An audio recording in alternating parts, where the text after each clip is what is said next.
कृपा किस पर करते हैं तालीम ऐसे कुछ बातें कथा में आने के बाद ध्यान देंगे, है ना, कि भगवान के कथा पंडाल में आने के बाद केवल दृष्टि में, मन में केवल परमात्मा होनी चाहिए, है ना।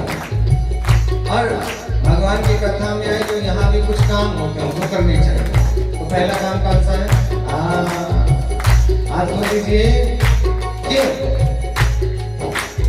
और एक बात समझना, जिसका हाथ मुझे दिख रहा है इसका मतलब महादेव को दिख रहा है, समझ रहे बात। और जिसका हाथ मुझे नहीं दिख रहा इसका मतलब महादेव को भी नहीं दिख रहा। माने आपकी हाजिरी नहीं लग रही है ना, तो थोड़ा हाथ ऊंचा रखिए, पता चले कि आप कुछ कर रहे हैं, कोई प्रयास कर रहे हैं। क्योंकि कोशिश करने वालों की कभी हार नहीं होती है ना। तो कोशिश करनी है। थोड़ा ताली जब हम बजाते हैं, नाथ ब्रह्म का प्राकट्य होता है। मुख से भगवान का नाम गाते हैं तो नाम ब्रह्म प्रकट होते हैं। दोनों का मिलन होता है तो पूर्ण ब्रह्म होता प्रकट होते हैं। माने इस मुख से जीवन में आने का एक ही प्रयोजन है, पूर्ण ब्रह्म की प्राप्ति। लेकिन कैसे? जब मेहनत करेंगे, कोशिश करेंगे। इसलिए बड़े भाव से ताली के साथ ताली की सेवा करते हैं। बड़े भाव से गणेश जी से प्रार्थना कीजिए, हे गणपति भगवान, अष्टसिद्धि नौ निधि के साथ, शुभ लाभ के साथ हमारे गरीब क्षेत्र में विराजमान हो जाइए। सफलता दीजिए, विघ्न बाधाओं का हरण कीजिए। और भगवान कृपा करते हैं इस भाव के साथ, प्रसन्न भाव से।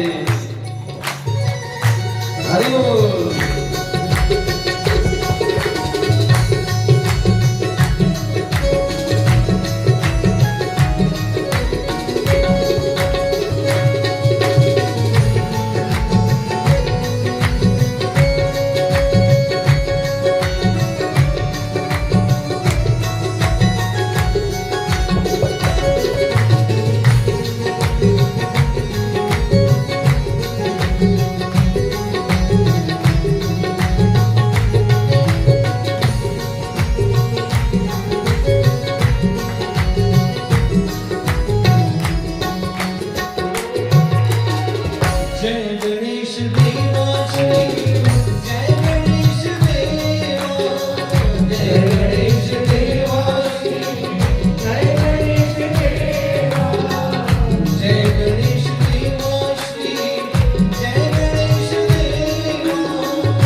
बोलिए गणपति भगवान की जय, सच्चिदानंद भगवान की जय। जय शब्दो नमः शब्द, शंख शब्द तथैव च। जय शब्द हो माने जयकार, है ना।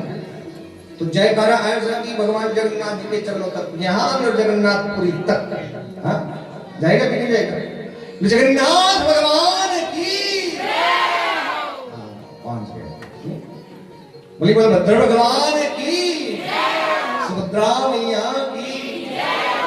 बहुत सुंदर चेहरे पर प्रसन्नता। जैसे भगवान मुस्कुराए ऐसे जी मुस्कुराता रहना चाहिए। क्यों? मन प्रसन्न है तो भगवान खुश। यहाँ जिज्ञासा होते हो तो कैसे है ना, यहाँ तो बिल्कुल खुश हो जाओ। चिंता का त्याग कर देना चाहिए, चिंतन करना चाहिए किसका? भगवान का। यहाँ सब भूल जाओ। हाँ ये काम धाम ये सब ये ऐसे ही छूट जाते हैं। जब जाना पड़ता है ना, बोलिए पैक होता है तो सब रह जाते हैं, है ना, कुछ नहीं जाता साथ। ले गया कोई, हाँ पिछले वाले लड़ते खूब गए। हाँ पिताजी ने तो रखा था, इसको ज्यादा मिल गया मुझको कम मिला। अरे बनाया ही नहीं तो उस पर इच्छा भी क्या रखनी, उसकी अपेक्षा भी क्या रखनी। बनाने वाले तो चले गए, तो तुम भी बनाओ।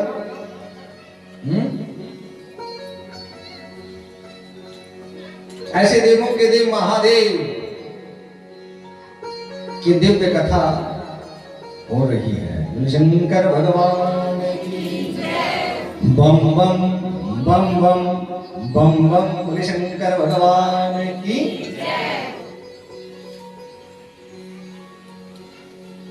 अर्चनीय वंदनीय सर्वकाल स्मरणीय परम वंदनीय गुरुदेव के श्री चरणों में वंदन करते हुए, गुरुर् ब्रह्मा गुरुर् विष्णु गुरुर्देवो महेश्वर, है ना? गुरु साक्षात परब्रह्म तस्मै श्री गुरुवे नमः। अगर उस नाम में विश्वास है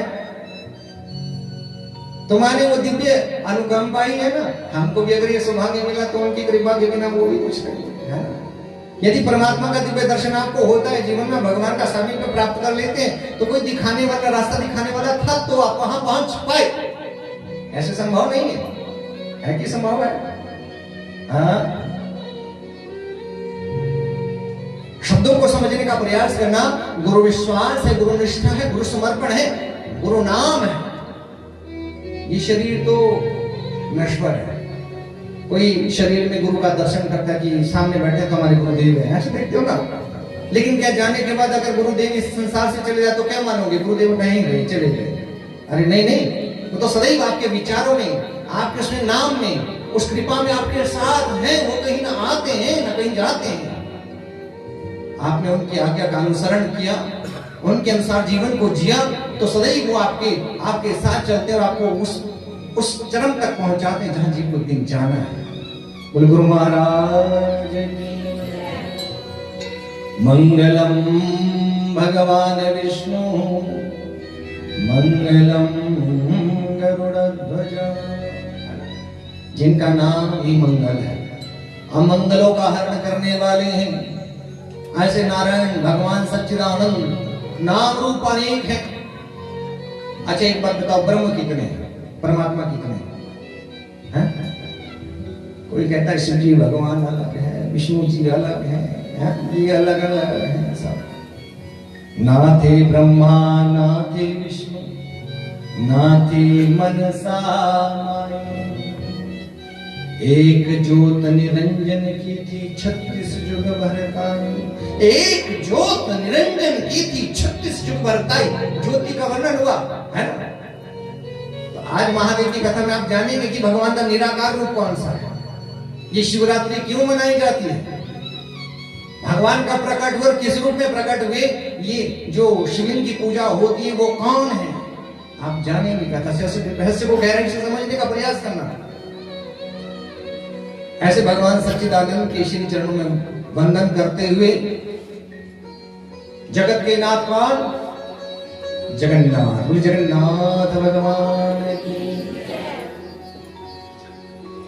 हम लोग 2-3 सालों से जा रहे हैं। हमारे प्रधान जी से बात हो रही थी, कहते 2-3 साल से जगन्नाथपुरी। कुछ लोग साथ में जाते हैं तो बड़ा अच्छा सौभाग्य मिलता है। इस साल भी जा रहे हैं आप लोग, सुना है? चलिए, और देखो, जा पर कृपा राम की हो, ता पर कृपा कर ही सकते। मानी ठाकुर ने आपका हाथ पकड़ लिया, ये तो पक्की बात है ना। इसमें संशय नहीं है। उस द्वार पर बार बार जाने का सौभाग्य मिलता है तो माने एक बात समझ लेना कि कृपा हो रही है कि नहीं है? कितना सुंदर कहा, जगन्नाथ जगन्नाथ। तो बड़े सुंदर भाव से यहीं से आज कथा शुरू करते हैं। आप सभी साथ में गाएंगे कैसे? जगन्नाथ जगन्नाथ जगन्नाथ जगन्नाथ चकानयन चकानयन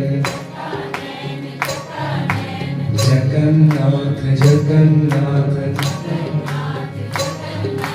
चकानयन चकानयन जगन्नाथ जगन्नाथ चकानयन चकानयन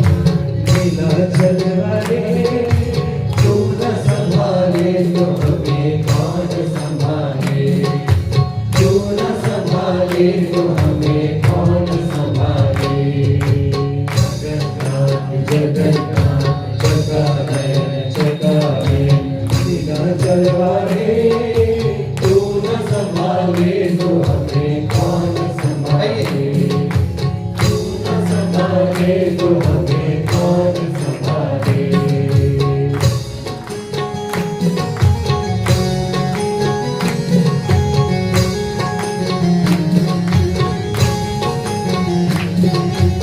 हरि बोल। जगन्नाथ भगवान की जय। मीठी मीठी ताली के साथ ताली के हाथ बहुत दीजिए, बड़े भाव से मुझे हाथ करके। हाँ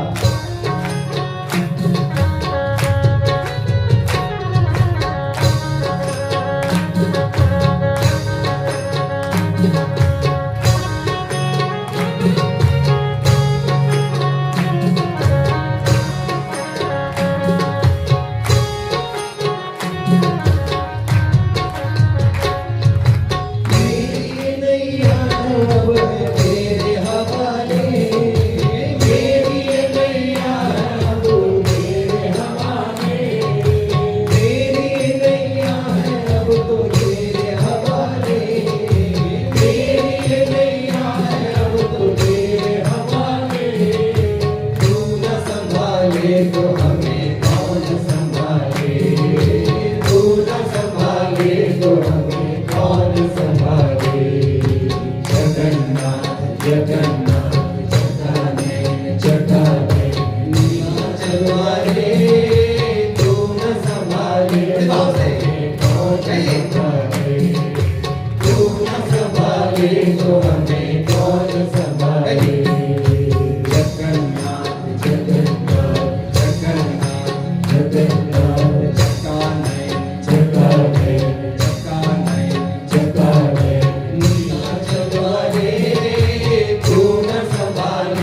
हमें कौन संभाले।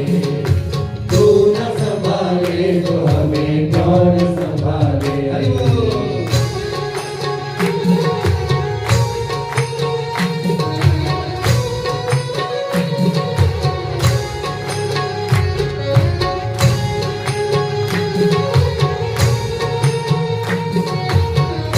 जगन्नाथ भगवान की जय हो।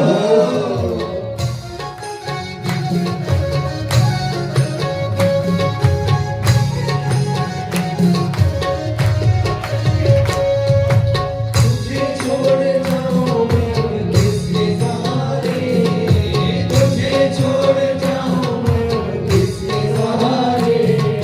तुझे छोड़ जाऊं मैं किसके सहारे, तुझे छोड़ जाऊं मैं किसके सहारे। तू न संभाले तो हमें कौन संभाले, तू न संभाले तो हमें कौन संभाले। जगन्नाथ जगन्नाथ जगन्नाथ जगन्नाथ जटाने जटाने जटाने नीलाचल वाले, तू न संभाले तो हमें कौन संभाले। तू न संभाले तो हमें कौन संभाले।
तो हमें कौन संभाले, तू न संभाले तो हमें कौन संभाले।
भगवान श्री जगन्नाथ जी के श्री चरणों में वंदन करते हुए देखो ना, हम बड़े सालों से सोच रहे थे कि जगन्नाथपुरी चाहिए, तो महाराज जी वालों ने पहले यहाँ मिला दिया हमको, तो यहाँ जगन्नाथ भगवान का दर्शन हुआ। फिर जगन्नाथ भगवान जी ने कहा यहाँ नहीं अब वहीं आ,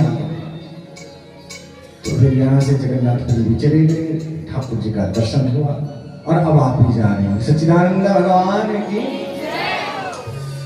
ये जगत के नाथ हैं। एक बात आपसे निवेदित करें, एक बात सभी याद रखना कि भगवान हमारे और आपके मन की जानते हैं। आप यहाँ किस भाव से बैठे हैं, कौन किसके बारे में क्या सोच रहा है ना? ये बातें दुनिया से छिप सकती हैं, लेकिन इनसे नहीं छिप सकती।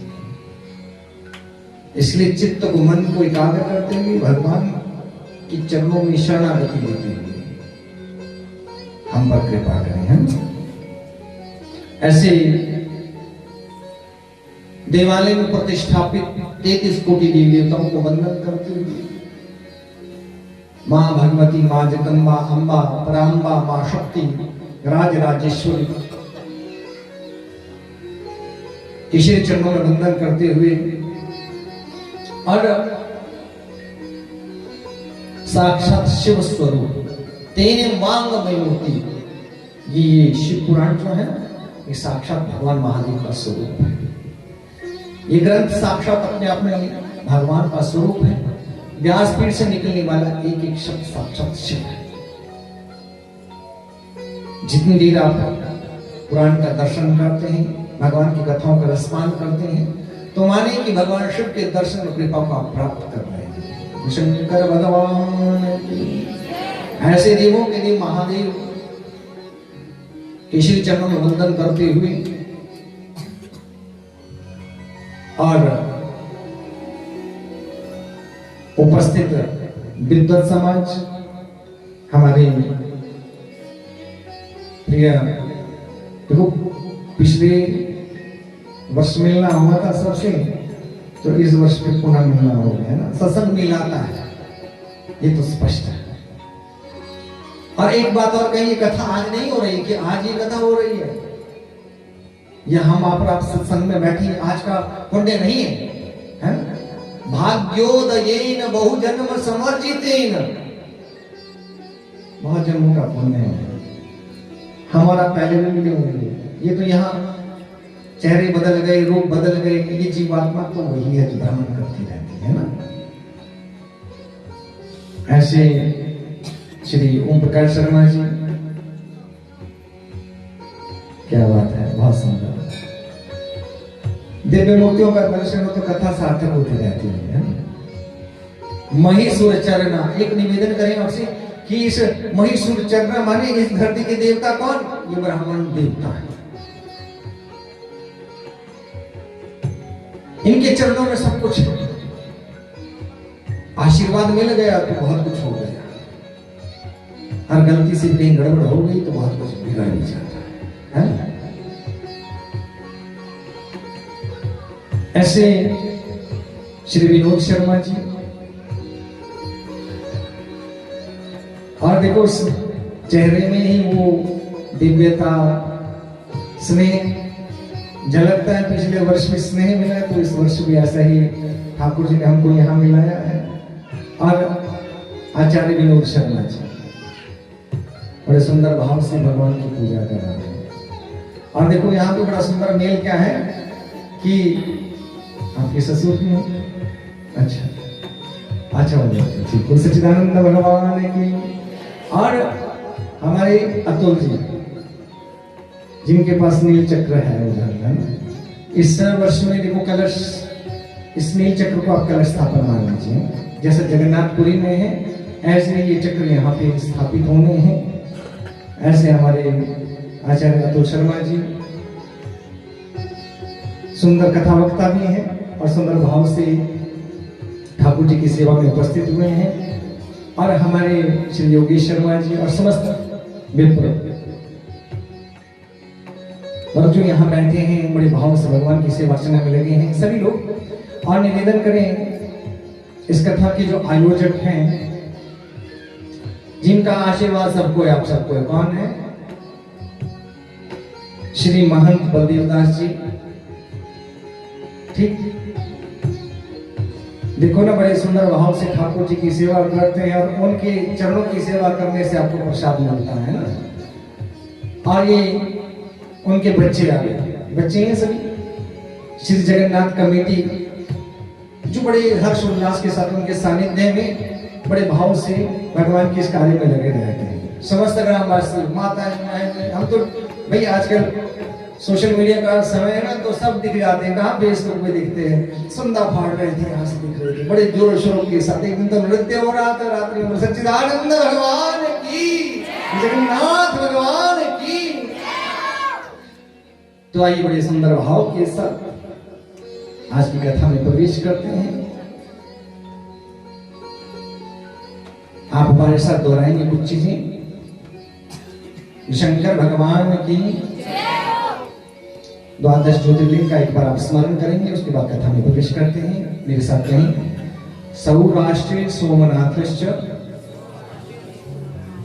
श्री शैले मल्लिकार्जुनः उज्जैन्यां महाकाल ओंकारे चाम्रेश्वरः केदारो हिमवत्पृष्ठे नाकिन्यां भीमशंकरः वाराणस्यां च विश्वेश स्त्रम्बको गौतमी तटे वैद्यनाथ स्थिता भूमो नागेशो दारुकावने सेतुबन्धे च रामेशो घुष्मेशश्च शिवालये।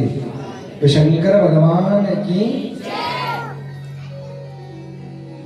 तो द्वादश ज्योतिर्लिंग का वर्णन आता है आज की कथा में। सबसे पहले सोमनाथ ज्योतिर्लिंग की कथा का श्रवण पालन करेंगे और दूसरे ज्योतिर्लिंग का श्री मल्लिकार्जुन ज्योतिर्लिंग का दर्शन करेंगे, कथा का श्रवण करेंगे कि ज्योतिर्लिंग कैसे स्थापित हुए।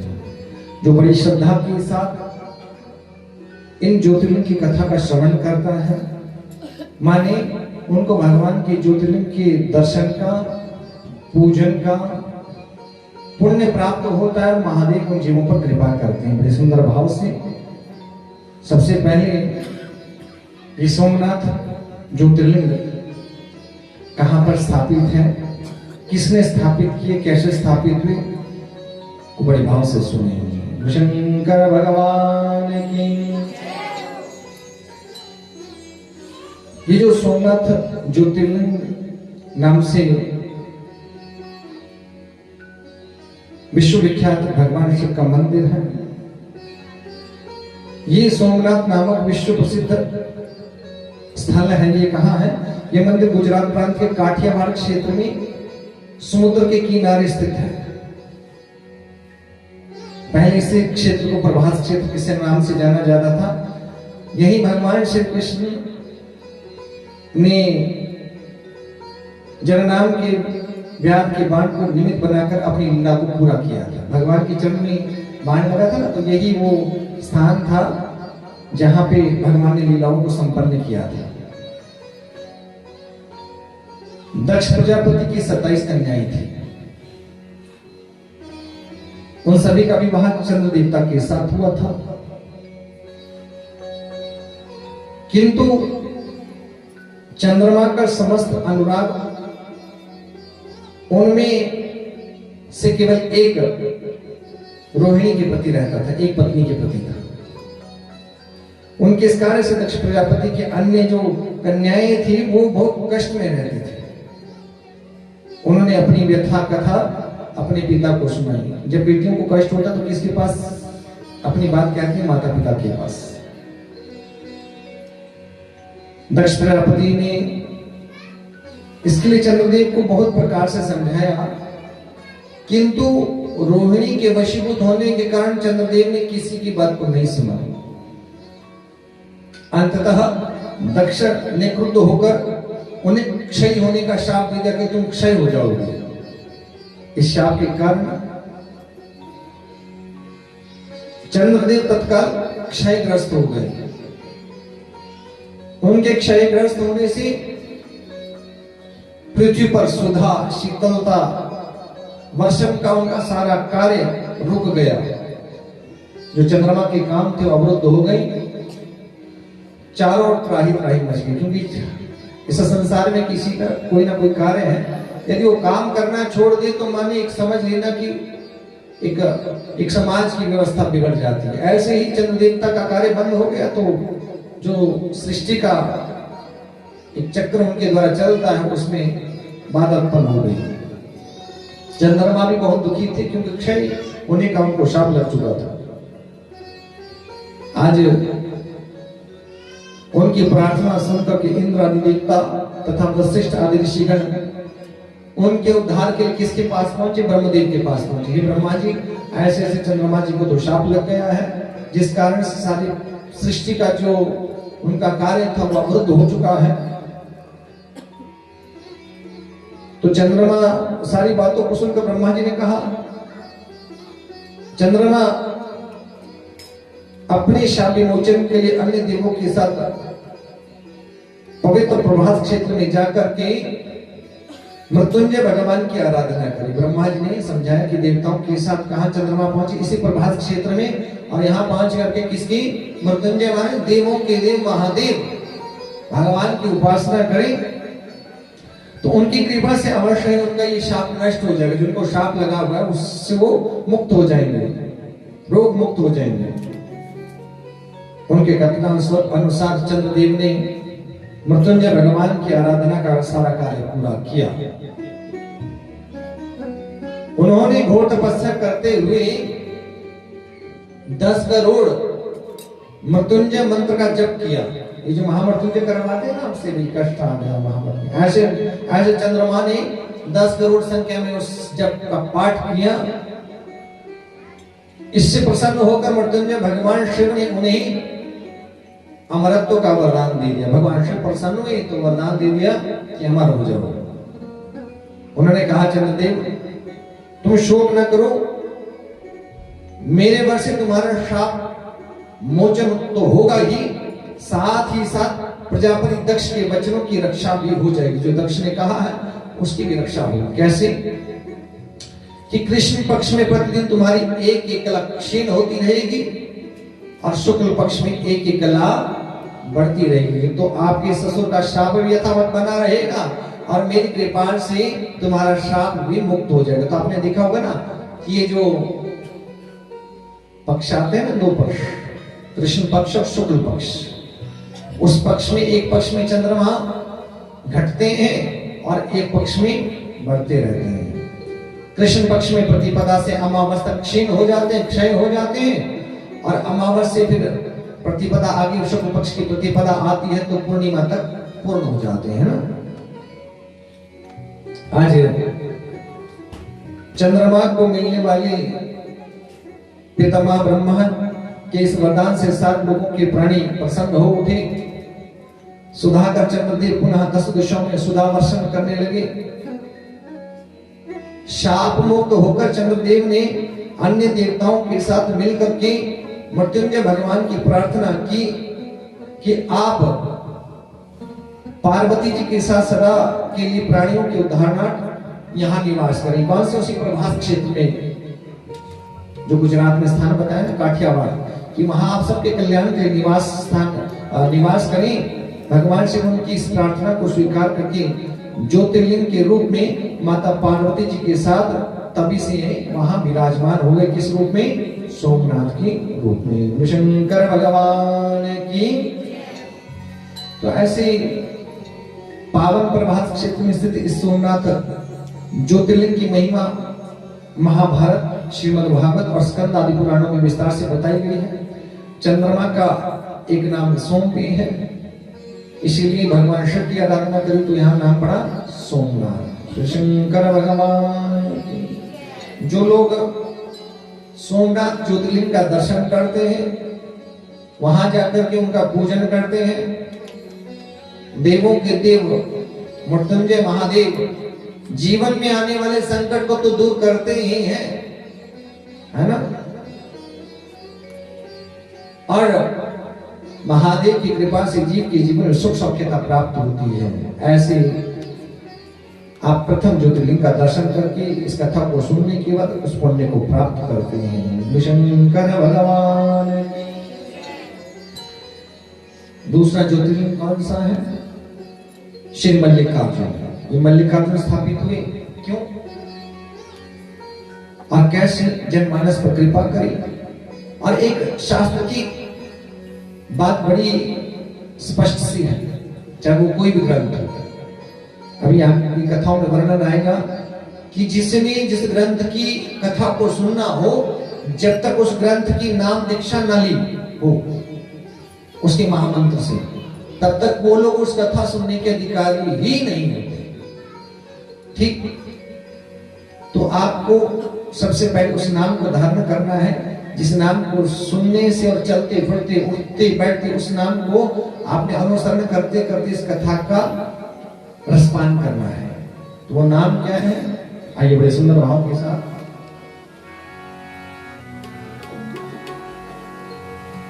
ओम नमः शिवाय, ओम नमः शिवाय, हरि हरि बोले नमः शिवाय।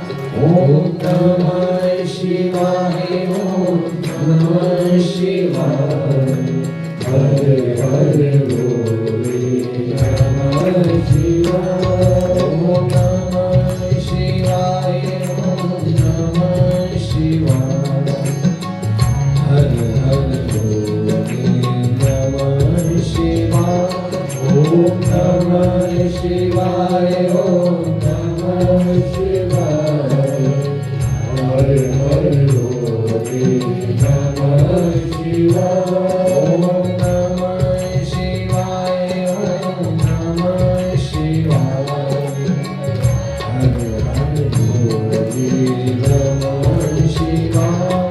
ओम नमः शिवाय, ओम नमः शिवाय, हरि हरि बोले नमः शिवाय।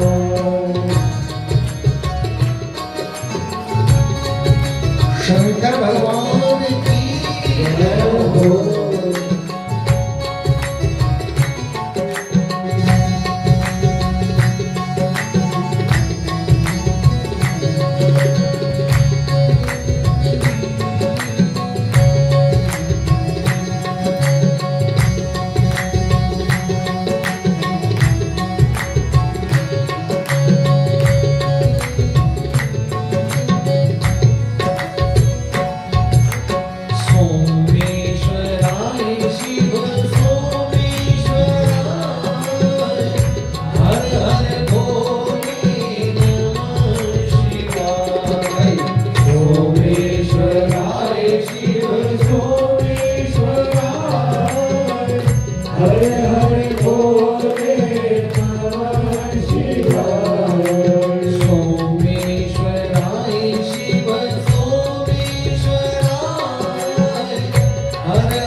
नमः शिवाय ओम नमः शिवाय हरे हरे बोले नमः शिवाय। शंकर भगवान की।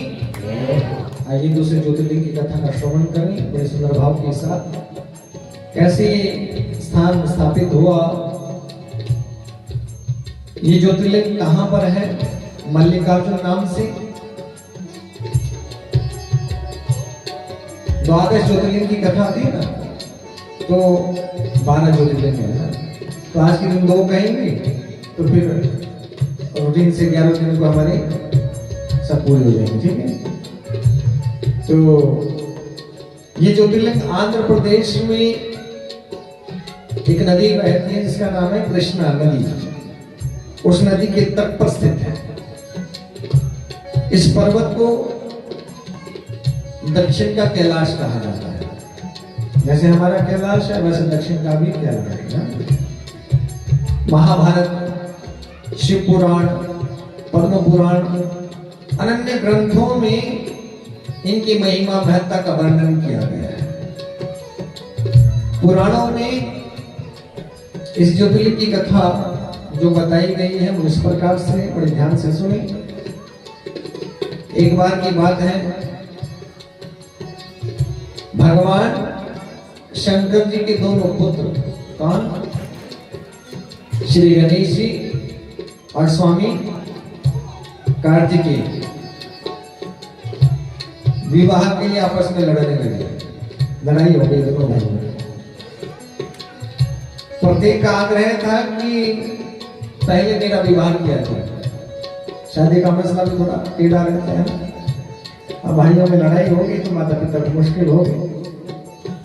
उन्हें लड़ते झगड़ते देखकर कि भगवान शंकर और मां भवानी ने कहा, तुम लोगों में से जो पहले पूरी पृथ्वी का चक्कर लगाकर यहाँ वापस लौटकर आएगा उसी का विवाह पहले कर दिया जाएगा। अब माता पिता की बात सुनकर के स्वामी कार्तिकेय जी तो तुरंत पृथ्वी की प्रदक्षिणा के लिए दौड़ गए। अपने वाहन पर बैठ करके मयूर पर बैठ, उड़ रहा है मयूर तो कार्तिकेय जी चल पड़े, है ना। अब किसी के पास साइकिल हो, एक पास हवाई जहाज हो तो जल्दी कौन पहुंचेगा? हवाई जहाज वाला। और कार्तिकेय जी तब ना वाहन स्टार्ट कर दिया, निकल गए। गणेश जी के लिए कार्य थोड़ा कठिन था, क्योंकि उनकी सवारी कौन है? मूषक। और काया है स्थूल, मतलब थोड़ी हट्टे कट्टे हैं गणेश जी, है ना। अब कार्तिकेय जी से वो शायद दौड़ कर जीत नहीं सकते थे, लेकिन शरीर जितना बड़ा था बुद्धि उतनी ही सूक्ष्म थी, तीक्ष्ण थी। उन्होंने अविलंब पहले गणेश जी पर बैठे, भाई चलो चलते हैं। गणेश जी ने कहा मूषक पर बैठे भी चलते हैं, लेकिन थोड़ा सा वहां पहुंचे, ऐसे तो नहीं होगी। सोचा परिक्रमा का एक सुगम उपाय ढूंढा। क्या उपाय ढूंढा? सामने माता पिता बैठे थे, उनको बिठाया, महादेव मां पार्वती को बिठाया, बड़े सुंदर भाव से तसल्ली से, ऐसे नहीं कि जल्दबाजी में चरण धुलाए। इस कथन को ऐसे ध्यान से समझने का प्रयास करना कि आप लोग कितने तीर्थ क्यों ना कर लो, है ना। बड़ी बड़ी नदियों में स्नान करके और तीर्थों के जल में स्नान करके क्यों ना आ जाओ। एक बात को ध्यान से सुनना, इस कथा में विलक्षणता के गणेश जी ने स्वयं इसको सिद्ध किया है ना, कि बड़े भाव से महादेव, हरे गणेश, जिसे माता पिता कहने लगे कार्तिकेय चलेंगे, तुम भी जाओ, यहाँ रहोगे तो कैसे काम पूरा होगा? कि ना कोई बात नहीं, मुझे तो आपकी पूजा करने तक चलूंगा, उसके बाद। तो भगवान महादेव और पार्वती मैया के चरण धुलाने लगे, बढ़िया से चरण धुलाए। माता पिता को चिंता हो रही है, हार जाएगा, टीका लगा दिया, पत्र पुष्प चढ़ाए, फूल माला लगाई और बैठे। और माता पिता की परिक्रमा शुरू कर दी, यहाँ निखानी छुपा पौन, एक नहीं 7-7 परिक्रमा। अब ऐसा कार्य किया। हम माता पिता कहने लगे जाओ ना गणेश, अब क्यों नहीं जा रहे हो? सुनिए पिताश्री, शास्त्रों में कहा है कि मैंने तो इस समय पृथ्वी की एक परिक्रमा नहीं तो शादी करा दो। क्यों? कि मैंने एक परिक्रमा नहीं 7-7 परिक्रमा कर दी। कैसे? कि शास्त्र में लिखा है पितृष्ट पूजनम कृत्वा प्रक्रांति च करोति यः तस्य वै पृथ्वी जन्यम फलम भवति निश्चितम। कि भाई जिसने अपने माता पिता का पूजन किया, चरणों की सेवा करी और उनकी परिक्रमा कर ली, माने उसने सारे संसार की परिक्रमा कर ली, माने सब तीर्थ सारे सब कुछ हो गया मेरा, तो है ना। शास्त्र की बात को तो भगवान भी नहीं टाल सकता। भगवान ने कहा तो ठीक कहा। आज गणेश जी की बुद्धि को देख करके आज भगवान महादेव ने गणेश जी का सिद्धि और बुद्धि नामा बली 2 कन्याओं से विवाह कर दिया। अब लौट करके कौन आ गए? कार्तिकेय जी। तब तक पुत्र भी हो गए। किसके यहाँ? गणेश के। शुभ और लाभ सच्चिदानंद भगवान की। यह सब देख के कार्तिकेय जी रुष्ट हो गए। एक पर्वत है क्रौंच पर्वत, वहां चले गए। माता पार्वती वहां उन्हें मनाने पहुंची। अरे पुत्र कोई बात नहीं, तुम्हारा अनुज है, लेकिन उसने शास्त्र सम्मत कार्य किया, कोई ऐसा वैसा काम नहीं किया और उस अनुसार उसका विवाह बनता था। अगर संतानें आपस में लड़ जाए ना, सबसे बड़ा कष्ट किसको होता है? माता पिता को होता है ना। ना बातें बताए बनते, ना छुपाए छुपती है। तो शंकर भगवान की मैया भी पहुंची। अरे कार्तिकेय मान जाओ ना। पीछे शंकर भगवान वहां पहुंचे, पहुंचकर एक ज्योतिर्लिंग के रूप में प्रकट हुए। तब से वो स्थान किस नाम से? मल्लिकार्जुन ज्योतिर्लिंग के नाम में प्रख्यात हो गया। महानी क्रौंच पर्वत पर जहां कार्तिकेय आए थे ना, वहां आकर के महादेव ने एक रूप धारण किया, ज्योतिर्लिंग के रूप में वहां स्थापित हो गए। तो शंकर भगवान की अब इनकी अर्चना सर्वप्रथम किस पुष्प से हुई? मल्लिका नामक पुष्पों से हुई और इसीलिए उन महादेव का नाम क्या पड़ा? मल्लिकार्जुन। मल्लिका पुष्प से पूजा हुई तो नाम पड़ गया मल्लिकार्जुन। शंकर भगवान की। इस एक दूसरी कथा भी यहाँ कही जाती है कि इस शैल पर्वत के निकट किसी समय राजा चंद्रगुप्त, ये चंद्रगुप्त मौर्य हुए ना, उनकी राजधानी थी। किसी भी पति विशेष के निवारणार्थ उनकी कन्या महल से निकलकर इस पर्वतराज के आश्रम में आकर यहाँ के गोपों के साथ रहने लगी। जो गोप कौन? जो गैया चराने वाले हैं। इस कन्या के पास एक सुलक्षणा सुंदर श्यामा गौ थी, गाय थी। अब चमत्कार क्या हो रहा था कि इस गाय का जो दूध है वो रात में गायब हो जाता था। लगता था कोई चोर चुरा रहा है। एक दिन संयोगवश उस राजकन्या ने चोर को दूध दूहते हुए देख लिया। क्रुद्ध होकर उस चोर की ओर दौड़ी, किंतु गौ के पास उसने आकर के देखा तो कोई और नहीं था, नीचे एक शिवलिंग का दर्शन हुआ और कुछ नहीं था। ये श्यामा गौ वहां खड़ी होकर के उस पर दूध का अभिषेक करती थी और राजकुमारी ने कुछ काल पश्चात उस शिवलिंग पर एक विशाल मंदिर का निर्माण कराया।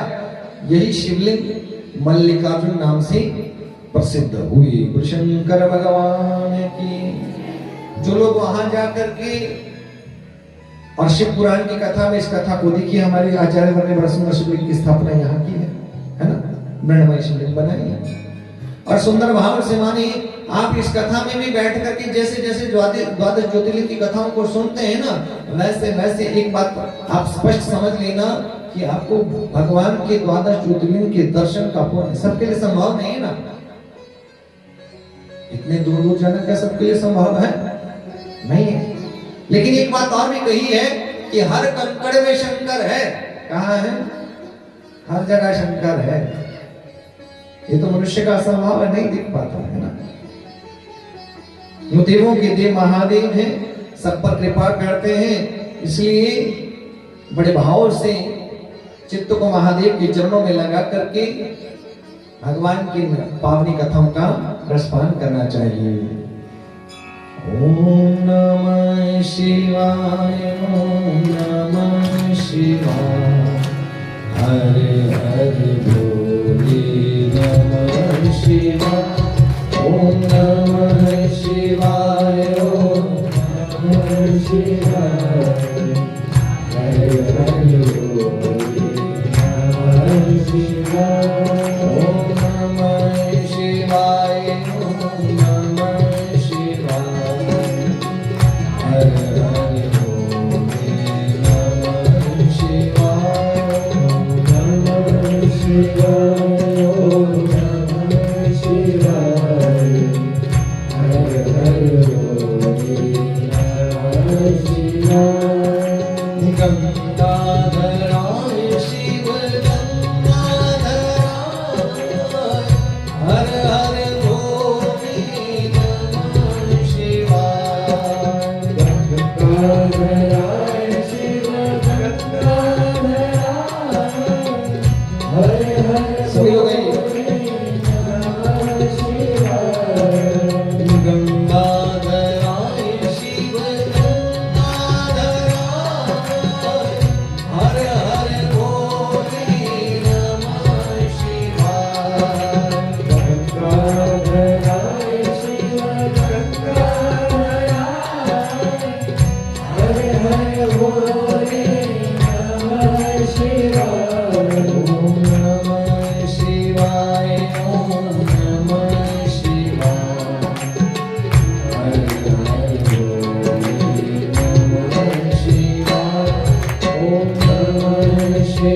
लोग नमः शिवाय। गंगाधराय शिव शंकर भगवान की, शंकर भगवान की, शंकर भगवान की, शंकर भगवान की, जगन्नाथ भगवान की।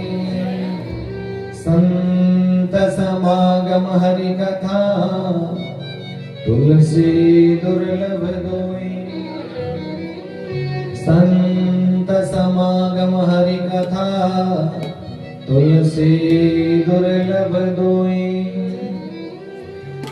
संतों का दिव्य दर्शन, महापुरुषों का दिव्य दर्शन, उनका आशीर्वाद और भगवान की कथा, ये तुलसी दुर्लभ दोई। बाबा तुलसीदास ने बड़ा सुंदर कहा कि ये दोनों दुर्लभ वस्तुएं हैं। एक समय में यदि भगवान की कथा भी सुनने को मिल रही है और दिव्य संतों का भी दर्शन होता रहे, तो मान लेना कि प्रभु कृपा हो रही है, वो कृपा कर रहे हैं। तो कैसी कृपा? भगवान वेद व्यास जी के प्रिय शिष्य का नाम है सूत जी, है ना? कहां नाम सुना है आप लोगों ने? सूत जी स्वामी राती 88 ऋषियों को कथा सुना रहे हैं। गुरु जी आना जरा पूर्णमासी के दिन कथा करनी है ना? है ना? अच्छा एक बात बताओ, आपसे प्रश्न कर लेते हैं कथा में कि ये सत्यनारायण व्रत कथा कौन सी है?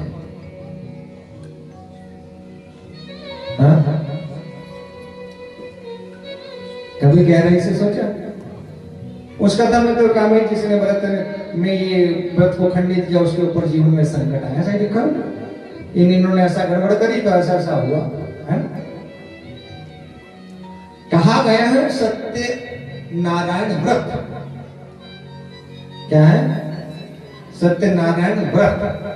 अब व्रत का मतलब है कि जिस दिन आपने व्रत किया नियम से, है ना, अल्पाहार लेते हुए हरि नाम का स्मरण करते करते सायंकालीन बेला में भगवान का जल से, गंगा जल से दूध दही घी शहद शक्कर पंचामृत से स्नान करा करके, है ना, पंचोपचार दशोपचार षोडशोपचार विंशोपचार पूजन करके भगवान को प्रसाद अर्पण करके बनाते ना, क्षार बोले, क्षार है ना, तुलसी पत्र छोड़ करके पंचामृत भगवान को भोग लगा करके फिर उसको केले का भोग लगा करके भगवान की पूजा अर्चना करके उनकी आरती वंदन कर लिया, व्रत पूर्ण हो गया, है ना, समझे? कथा तो उसके बाद का कथानक है कि जिसने इस व्रत को सही तरीके से नहीं किया उनके जीवन में कष्ट आया है। सच्चिदानंद भगवान की।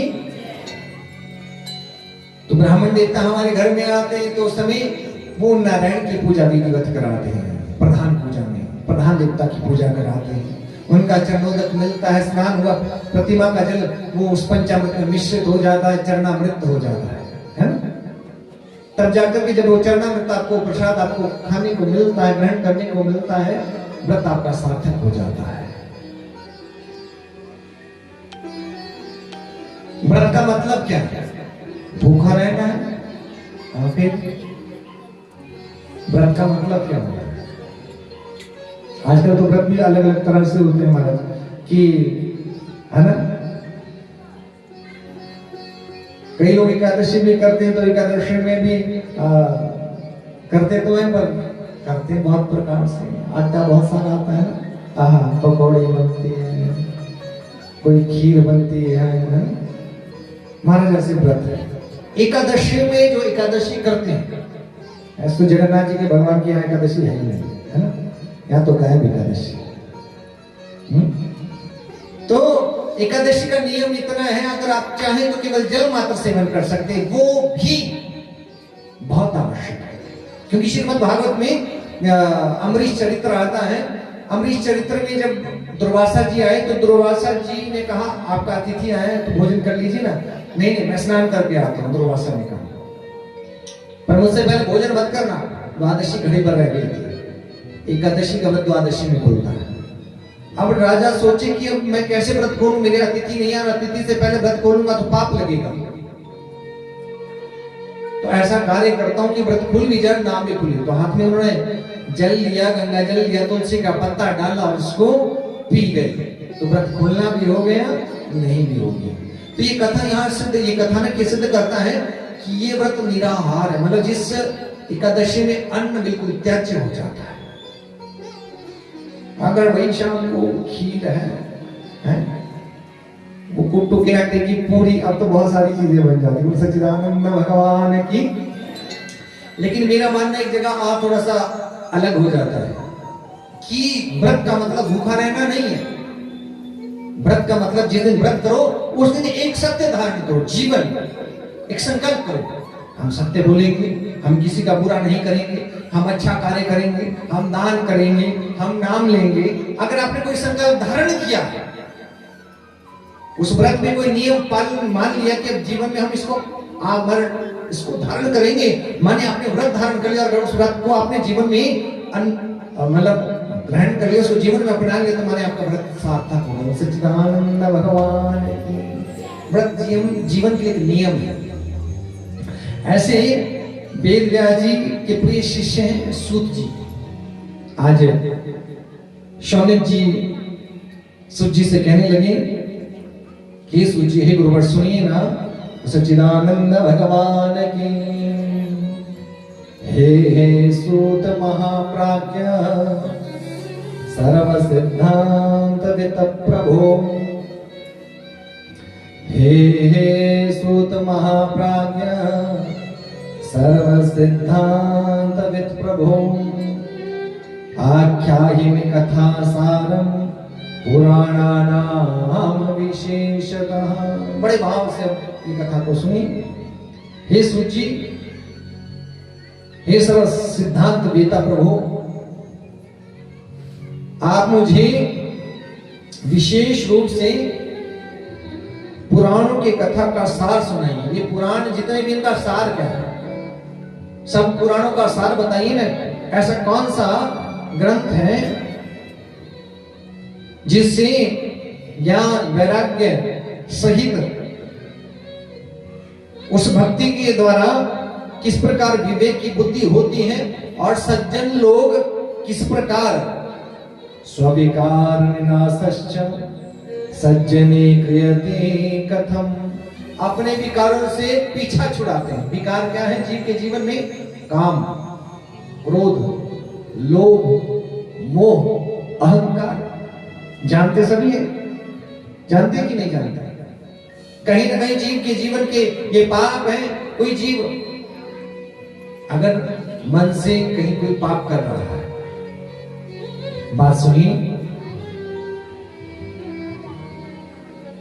अगर आपके मन में किसी के प्रति कोई बुरा भाव है, मानिए आप पाप भाव से रत है, आपने किसी का अनहित किया, माने जीवन में पाप है।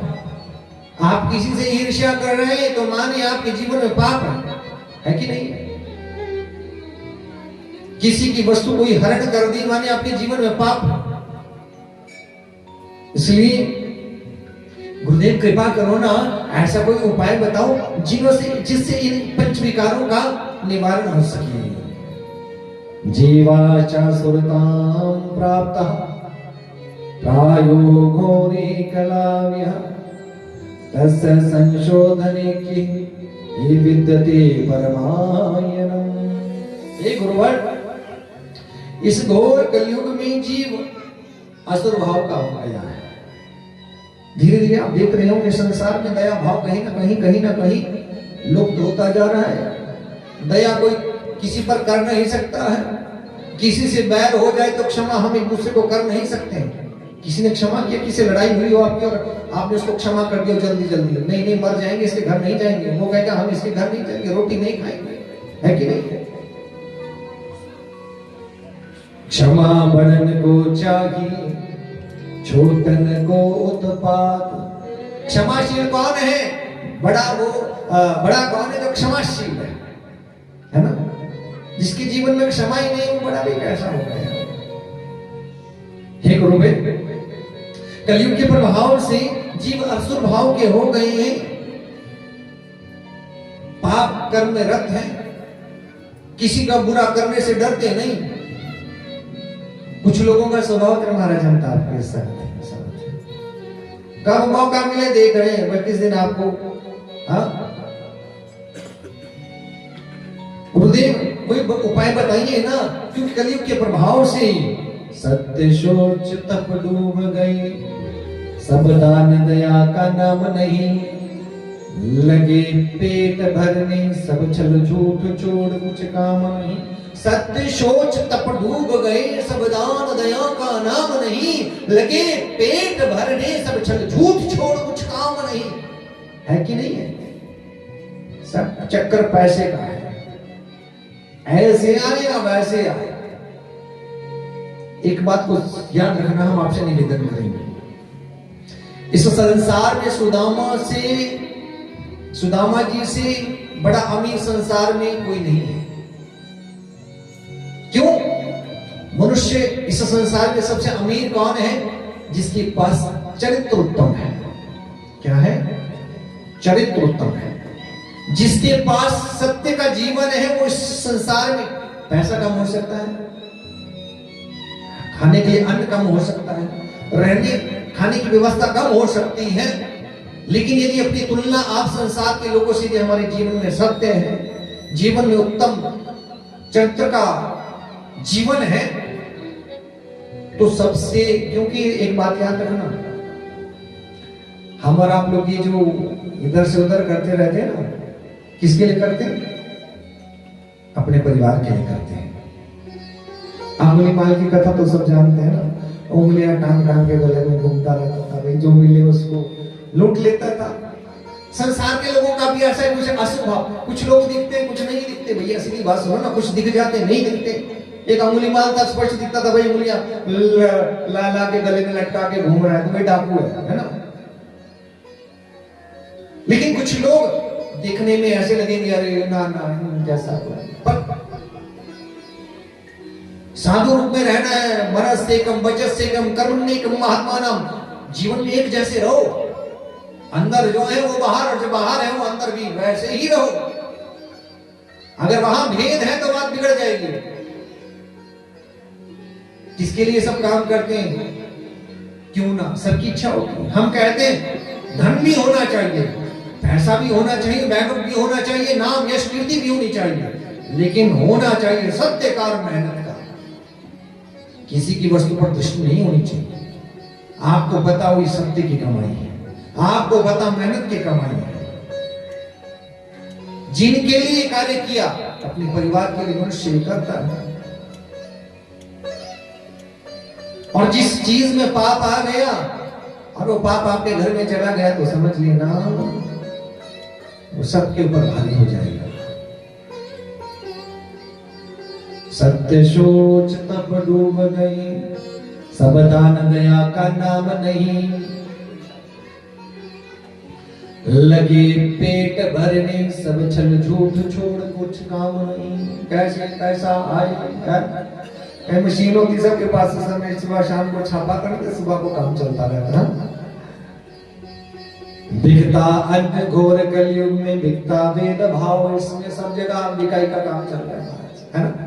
बिकता अन्न घोर कलयुग में, बिकता वेद भाव, इसमें अन्न पहले नहीं बिकता था, हम सब अपने घर का अन्न बेच करके खरीद करके लाते हैं। ठीक, ये क्या है? धरती माता, माता भी कहते हो। और हम इनमें कितना विषाक्त दवाइयों का छिड़काव करते हैं, तो अन्न भी कैसा पैदा होगा? विष वाला होगा। ठीक, अब वो विषैला अन्न आपके बाजार से घूम करके आएगा, एक तो वो व्यापार के चक्कर में चला गया, तो उसमें व्यापार भी मिश्रित हो गया। अन्न घूम करके वो आपके घर में आया, उसमें व्यापार की मति भी थी, विष की मति भी थी। तो जैसा अन्न वैसा मन। सच्चिदानंद भगवान की। बिकता अन्न घोर कलयुग में, बिकता भेदभाव इसमें। भेदभाव माने, अरे अरे महाराज जी कथा आप करते हैं? हाँ जी हाँ जी करते हैं। अपने को भी नहीं छोड़ना, जब बात सबकी आ रही है तो सबकी बात कर लेते हैं। क्या लेते हैं, कितने पैसे लेते हैं, पैसे पैसे का चक्कर सब जगह है। पूछते हैं लोग, व्यवहार है ना, ये व्यवहार, संसार व्यवहार का है कि नहीं? व्यवहार में पूछा जाता है। आप आएंगे ऐसी थोड़ी ना कि भाई यहाँ इतने दिन रहेंगे, कुछ तो लेंगे आप। अब निवेदन करें, कथा ना 1 रुपए की हो सकती है, ना कथा 10,000 की हो सकती है, ना 1 लाख की हो सकती है, ना 100 करोड़ की हो सकती है, ना कितने पैसों की हो सकती है। उस कथा को न सुनने वाला अधिकारी है, न कराने वाला, न सुनाने वाला, न कराने वाला अधिकारी, दोनों ही अधिकारी नहीं है। क्यों? न तो उस ग्रंथ का मूल्य, क्योंकि एक एक शब्द साक्षात शिव है, तो ना ऐसा वो शिष्य हो सकता, वो कथा कराने वाला हो सकता जो उसका मूल्य दे सके, ना ऐसा वो करने वाला हो सकता जो उसका मूल्य दे सके।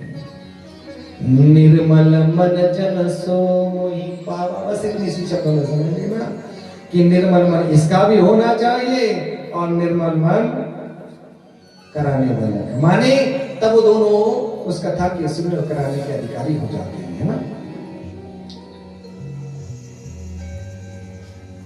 लेकिन बिना दक्षिणा के यज्ञ संपन्न नहीं होते। यज्ञ में दक्षिणा का भी विशेष महत्व है। और हम भी लोगों से कहते हैं, जब हमसे पूछते हैं कि महाराज जब आप कथा में आओगे तो क्या लोगे? हाँ जी हम लेंगे, बता देते ना, फिर बाद में गड़बड़ ना हो। ठीक रहता है ना। हम भी कह देते हैं महाराज ऐसा करना कि तुलसी का पत्ता, बेलपत्री ले लेना, जल उसमें डाल देना, संकल्प पढ़ देना और ग्रंथ पे चढ़ा देना, अपनी दक्षिणा लेकर के चले जाएंगे। सच्चिदानंद भगवान, बस इतनी दक्षिणा है ना। अरे हमको इससे बड़ा सौभाग्य क्या मिलेगा, है ना? भगवान का नाम, भगवान ने इस काम के लिए चयन किया, तो इससे बड़ा सौभाग्य नहीं हो सकता है। और आप बड़े भाव से भगवान की कथाओं का रसपान कर रहे हैं, तो इससे बड़ा सौभाग्य क्या हो सकता है? माया माया सब कहीं, है ना? माया माया सब कहीं, राम न कहीं कोई, है ना? अगर जीवन में राम नाम शिव नाम आ जाए तो फिर बात बन जाएगी। तो यहाँ पे इसलिए हे सूजी कोई ऐसा उपाय बताएं जिससे कलिकाल से ग्रसित इन जीवों का कल्याण हो सके। तो कलिकाल से ग्रसित कौन है? हम और आप हैं। सबके कल्याण के लिए प्रश्न, क्योंकि कोई ऐसा उपाय बताओ, ये कलिकाल के जीव हैं तो सबका उपाय हो, सबका कल्याण हो सके।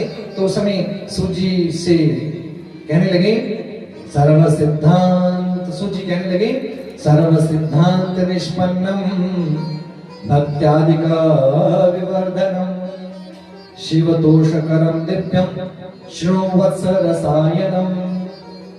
सूजी कहने लगे हे मुनि श्रेष्ठ,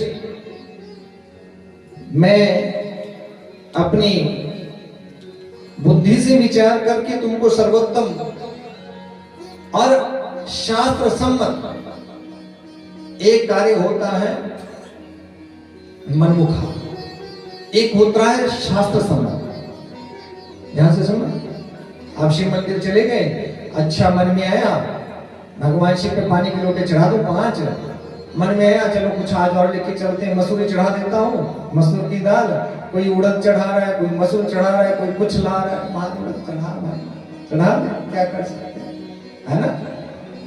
2 तरह के लोग होते हैं, मेरी बात को ध्यान से सुनना। एक होता है गुरुमुखी। गुरुमुखी क्या होता है? शब्द को ध्यान से समझना।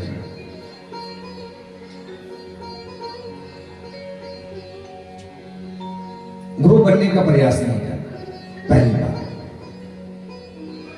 सबसे दूसरी बात कि गुरुमुखी है तो जो गुरुमुख से मिला उसको अनुसरण करना है। गुरु जो करे वो मत करो, गुरु जो कहे वो करो। गुरुमुख से मिला नाम, उसका आश्रय लेने के लिए कहा तो उतना ही कीजिए, और बढ़ा रहा है तुम क्या करें। एक होता है मनमुखी, अपनी इच्छा से जो मन करे, मन मर्जी से जैसे जैसे भगवान की, क्योंकि शास्त्र ये कहता है कि भगवान की पूजा भी शास्त्र सम्मत होनी चाहिए।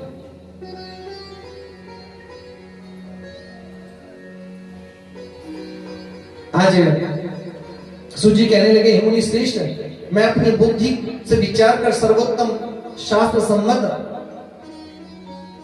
भक्ति को बढ़ाने वाला शिव संतोषकारक, जिसे भगवान शिव भी संतुष्ट होते हैं, परम दिव्य रसायन स्वरूप तथा काल व्याल महात्रास विध्वंस कर्मोत्तमम् शैवं पुराणं परम शिव नोक्तम पुरा मुने।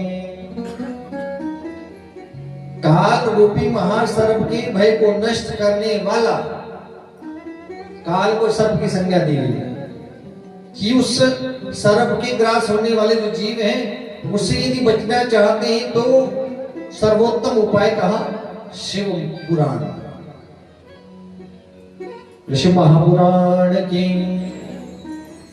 हे महामुनि, इस पुराण को स्वयं ये कौन कह रहे हैं, किससे कह रहे हैं? सूत जी शौनक आदि 88,000 ऋषियों को समझा रहे हैं कि एक ही ग्रंथ है। ये जो कलिकाल से ग्रसित जीव हैं, इनका उद्धार यदि हो सकता है यदि कलिकाल में जीवात्मा भगवान शिव के चरणों का आश्रय ले ले, शिव पुराण की कथाओं का आश्रय ले ले, भगवान महादेव की शरण में आ जाए, तो माने उसका कल्याण निहित है, पक्का हो, उसका कल्याण होगा। इस पुराण को स्वयं भगवान शिव ने कहा है, भगवान शिव के मुख से वर्णित है। इस शास्त्र का वर्णन भगवान शिव ने स्वयं अपने मुख से श्री सनत कुमार मुनियों को किया। ये सनत कुमार जानते हैं कौन है?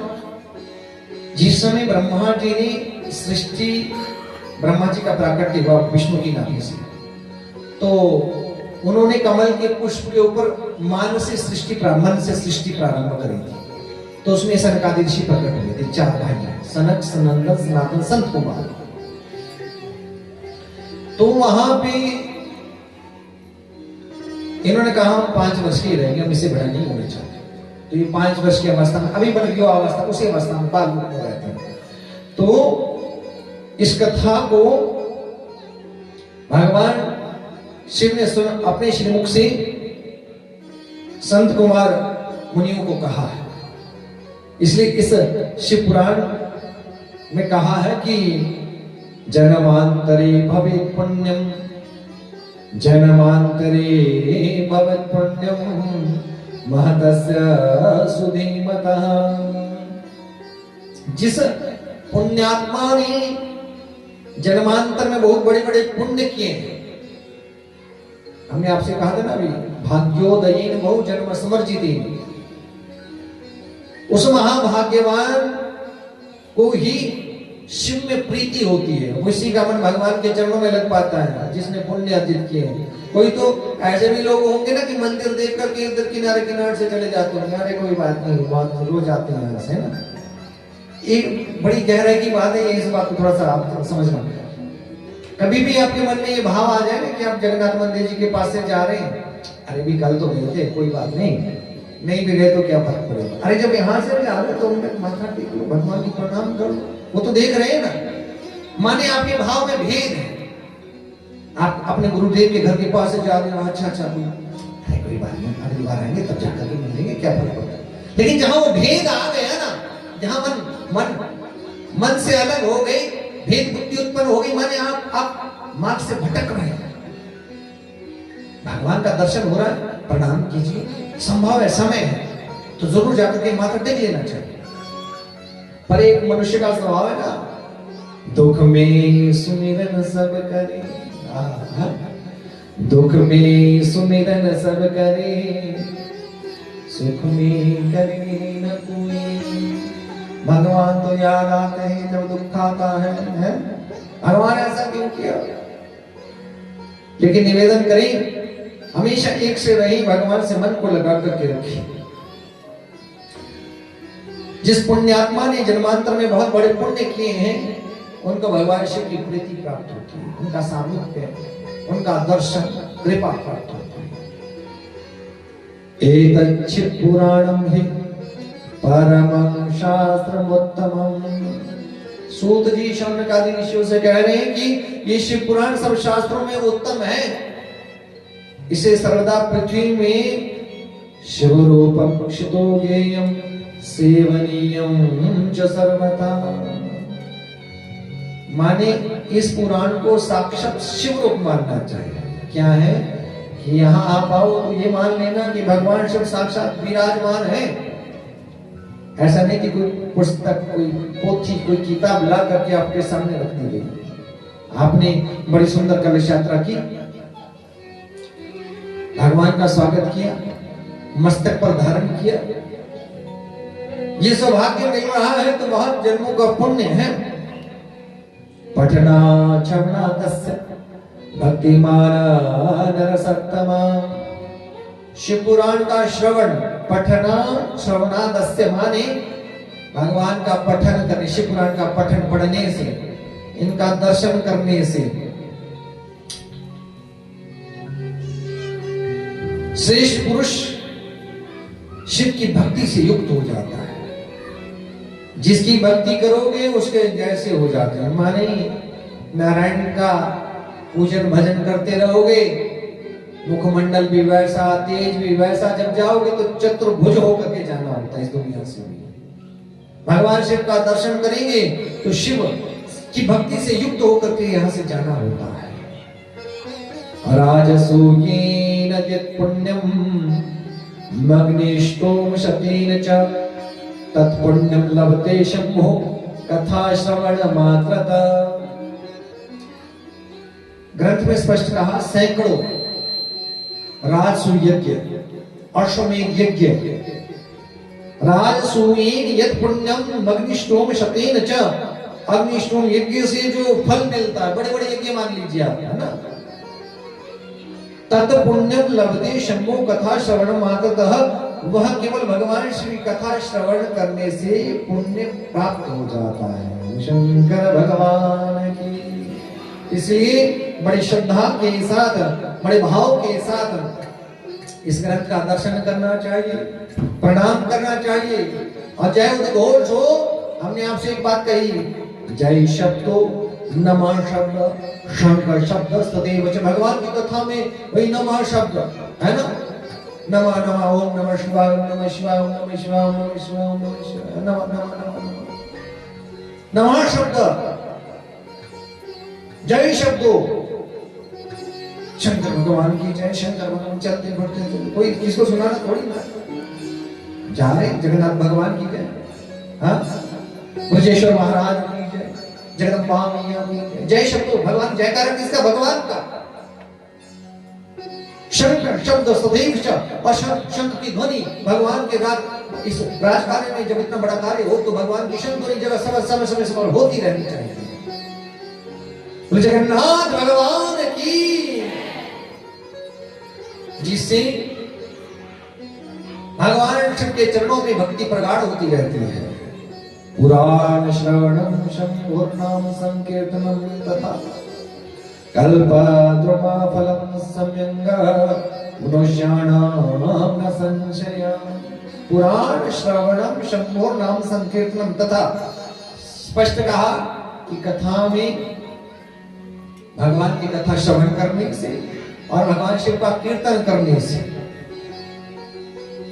उत्तम फल की प्राप्ति होती, इसमें संशय नहीं है। इसलिए भगवान की कथा के बीच बीच में बड़े सुंदर भाव के साथ भगवान नाम का कीर्तन करते रहना चाहिए। शंकर भगवान की। हर हर महादेव शंभो काशी विश्वनाथ गंगे, हर हर महादेव शंभो काशी विश्वनाथ गंगे, हर हर महादेव शंभो काशी विश्वनाथ गंगे, हर हर महादेव शंभो काशी विश्वनाथ गंगे, हर हर महादेव शंभो काशी विश्वनाथ गंगे। हर हर महादेव शंभो काशी विश्वनाथ गंगे,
की भक्तियों का विवेचन हुआ है। दो प्रकार की संपत्तियों का वर्णन किया गया है, एक देव संपत्ति और एक आसुरी संपत्ति।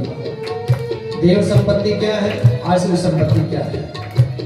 देव संपत्ति तो हरि नाम का आश्रय लो, जीवन में उत्तम जीवन जियो, दया का सत्य का भाव लेते रहते जीवन को जीते हुए परोपकार का जीवन जी, माने देव संपदा है। आसुरी संपत्ति क्या है? दंभो दर्पो विमान, जिस जीव के जीवन में अभिमान है, घमंड है, कठोरता है, माने पाप है किसी प्रकार का भी, वो आसुरी संपदा को लेकर के जी रहा है। तो जो साधक होता है, जो हरि नाम को मानने वाला है, उनसे प्रीति करने वाला है, उसको हरि नाम का आश्रय लेना चाहिए, माने उत्तम जीवन जीना चाहिए। इसी भाव के साथ महादेव से प्रार्थना करते हुए मीठी मीठी ताली के साथ बड़े भाव से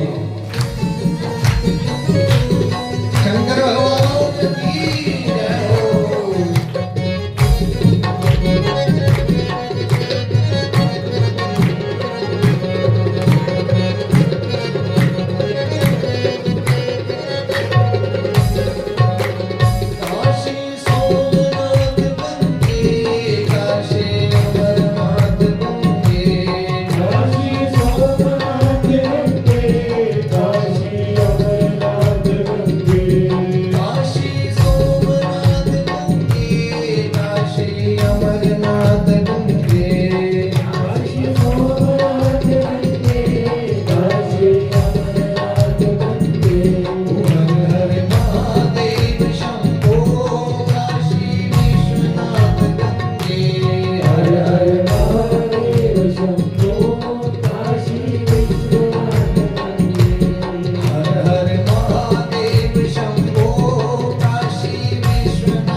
सदासेव्या विशेषतः एतच्छिव पुराण से कथा परम पावनी कि ये शिव महापुराण की कथा परम पवित्र है।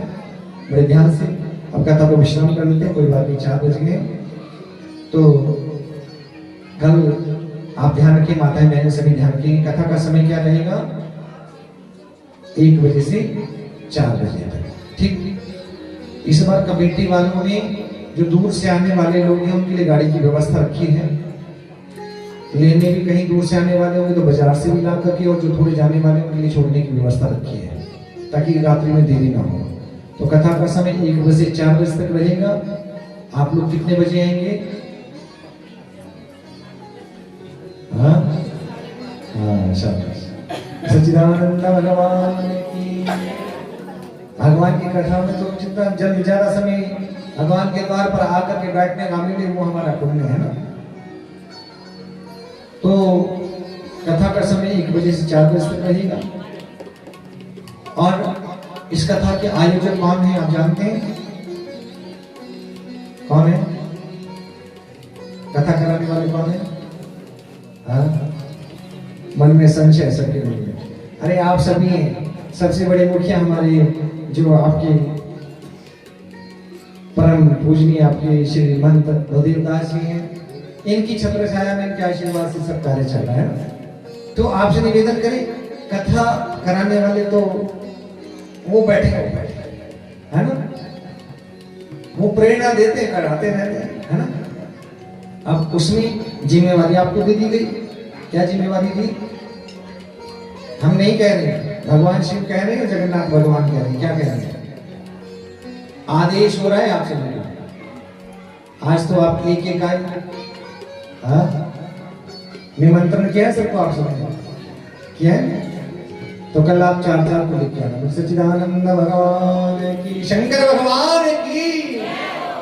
तो श्री शिव महापुराण की कथा परम पावनी है, पवित्र है। भगवान शिव की लीलाओं का श्रवण करने से, सेवन करने से महादेव की कृपा होती है। इस ग्रंथ की 7 संहिताएं हैं।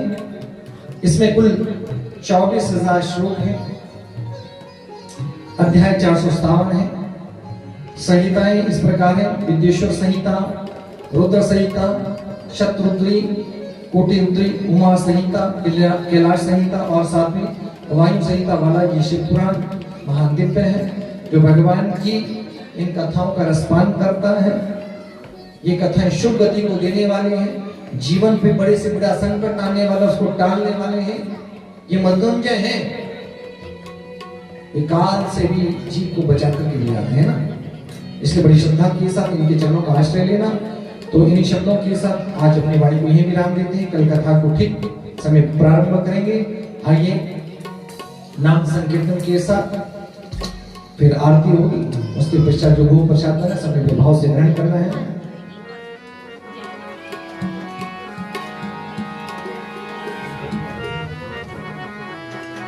सभी लोग गाएंगे बड़े भाव से। क्या कहेंगे? मधुर मधुर नाम राधे श्याम, राधे श्याम। मधुर मधुर नाम राधे श्याम, राधे श्याम। मधुर मधुर नाम राधे श्याम, राधे श्याम। मधुर मधुर नाम राधे श्याम, राधे श्याम। राधे श्याम, राधे श्याम, राधे श्याम, राधे श्याम, राधे श्याम, राधे श्याम।